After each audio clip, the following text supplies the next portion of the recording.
Menteri Pemberdayaan Perempuan dan Perlindungan Anak atau PPA, Ibu I Gusti Ayu Bintang Darmawati menyebut tingkat kesetaraan gender di Indonesia masih sangat rendah.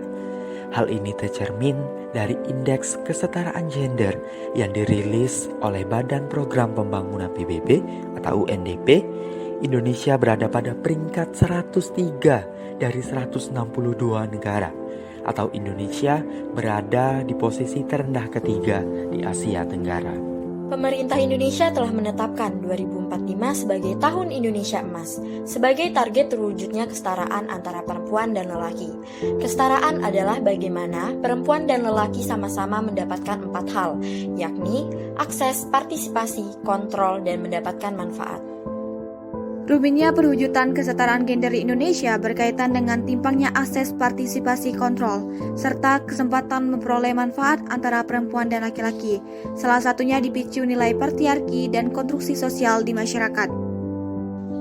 Masalah kesetaraan gender berdampak langsung pada target kesetaraan pembangunan. Ketimpangan gender pun semakin terlihat di masa pandemi COVID-19. Perempuan sebagai kelompok rentan yang seharusnya mendapatkan perlindungan harus menghadapi berbagai tantangan.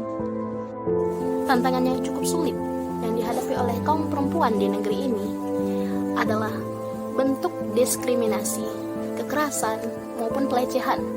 Kaum perempuan dinilai tidak mampu untuk memimpin atau tidak memiliki keunggulan dibandingkan dengan kaum laki-laki.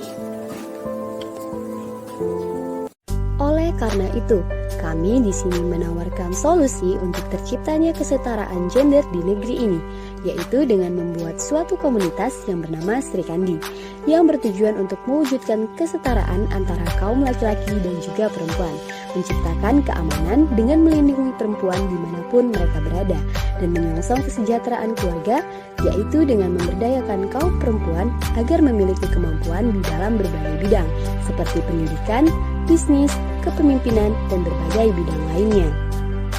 Dan di dalam komunitas ini kita akan membuat program yang pertama, pelatihan, meliputi pelatihan bisnis, pelatihan kepemimpinan, pelatihan pengembangan potensi dan bakat, pelatihan pekerjaan rumah tangga, dan juga pelatihan parenting. Kedua, konseling. Jadi program ini untuk menghilangkan perasaan trauma terhadap kekerasan yang dialami oleh korban ataupun konsul masalah apapun, demi kesejahteraan dan ketenangan perempuan serta rasa aman dan nyaman. Dan juga program ini bertujuan untuk meningkatkan rasa percaya diri dari kaum perempuan bahwa mereka adalah makhluk yang luar biasa, tangguh, dan pantas untuk berkarya. Ketiga, program perlindungan. Komunitas kita ini akan melakukan perlindungan dan menciptakan rasa aman terhadap seluruh wanita yang memerlukan keamanan dan juga perlindungan.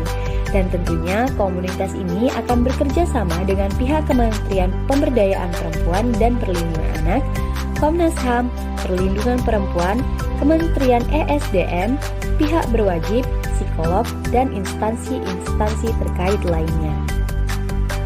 Selain itu, komunitas Sri Kandi ini akan membuat suatu aplikasi yang akan sangat berguna bagi kaum perempuan, yaitu aplikasi Sri Kandi.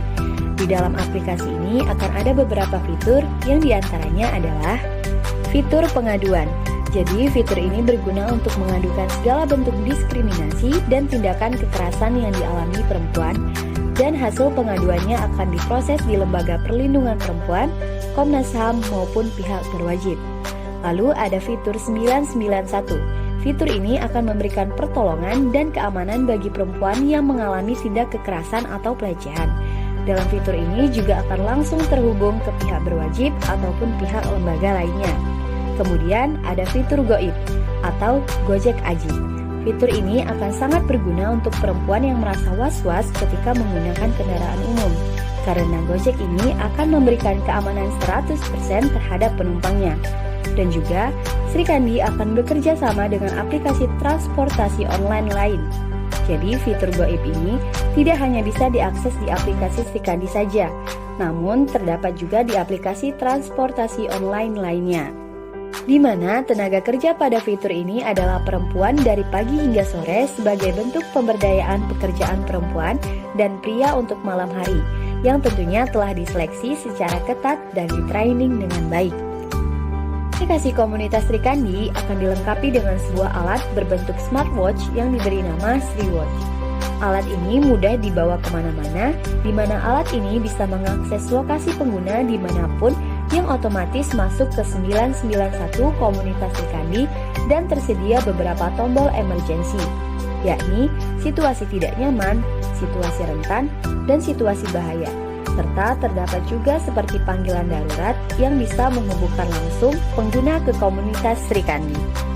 Dan alat ini juga dilengkapi dengan teknologi laser strom yang dapat digunakan sebagai alat pertahanan diri jika dalam bahaya. Untuk penggunaannya cukup arahkan jam ke kulit pelaku dan tekan tombol strom yang sudah tersedia di Sri Watch. Untuk keamanan bagi pengguna, tentu sudah terjamin aman dalam penggunaannya, dan juga alat ini bisa digunakan oleh anak-anak maupun sebagai antisipasi ketika handphone sedang lowbat. Semoga gagasan tadi dapat menciptakan perempuan-perempuan hebat, merealisasikan perlindungan perempuan yang seutuhnya, dan membentuk karakter perempuan yang kuat.